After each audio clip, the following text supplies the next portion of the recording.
Bonjour tout le monde, bienvenue sur la bibliothèque de Cocotte Ayant, notre rubrique Rencontre avec Roxane Jamboué, une jeune blogueuse qui nous emmène dans son univers. Roxane. Roxane. Oui. Alors, tu m'as appelé, tu m'as dit, viens, je vais te montrer quelque chose sur Internet. Oui. Alors, effectivement, ça a l'air très intéressant, mais est-ce que tu peux m'expliquer ce que c'est? Alors c'est la bibliothèque de Cocotte Ayant. Cocotte Ayant, c'est moi et c'est un personnage qui lit beaucoup et qui partage ses lectures avec les enfants qui sont sur Internet. Ah, mais ça, c'est une très très bonne idée. Et est-ce que tu peux me dire qui a eu cette bonne idée? Ma maman. Tu veux qu'on aille la voir? Ah ben oui, avec plaisir.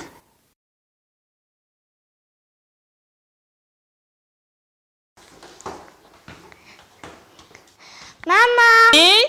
on peut venir? Ben oui, Roxane.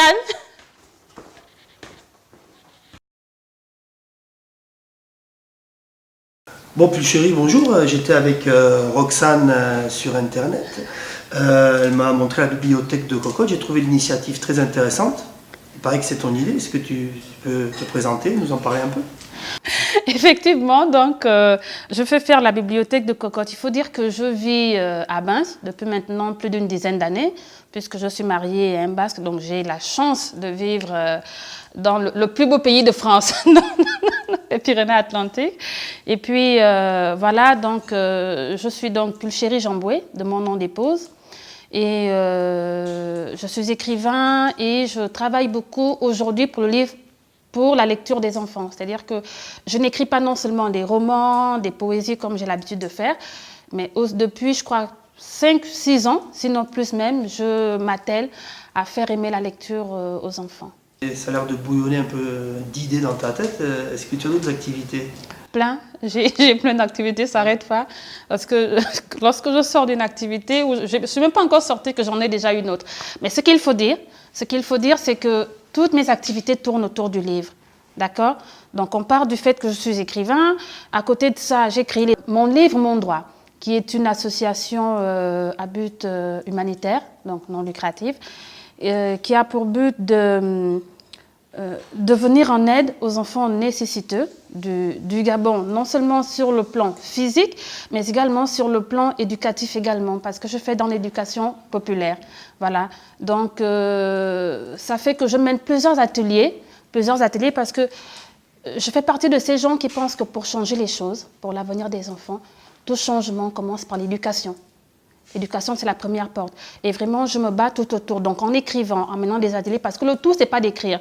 Le tout, c'est pas non plus d'apporter des livres aux enfants comme je le fais, parce que là, par exemple, en ce moment, je suis en train de collecter des livres un peu partout dans la France. Une fois ce sera prêt, j'emmènerai un conteneur au Gabon pour créer des bibliothèques.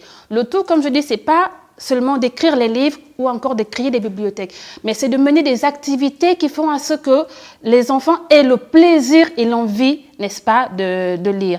Donc c'est un peu ce que je fais. Et donc, comment c'est perçu au niveau des enfants?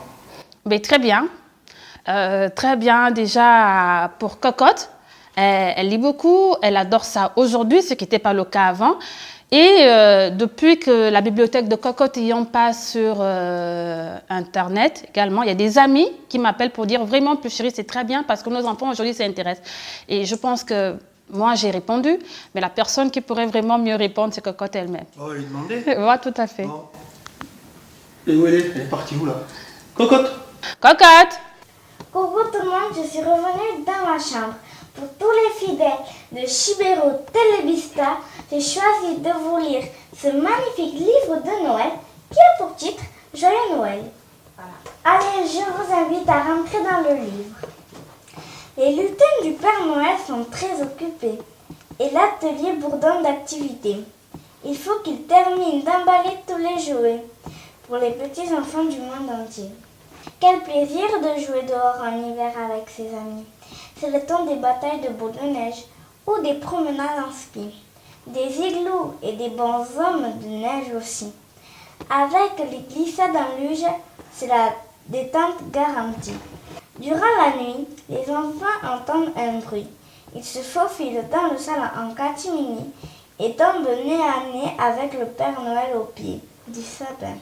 Quelle bonne surprise pour ces petits malins. Voici Rudolf, prêt à diriger le traîneau. Même une tempête n'arrêtera pas ce petit renne rigolo. Le Père Noël le suivra son nez rouge brillant dans la nuit, et peu importe combien il neige. Youpi! Une maison et des petits hommes pleins d'épices sont un doux régal pour les lutins. Quel délice!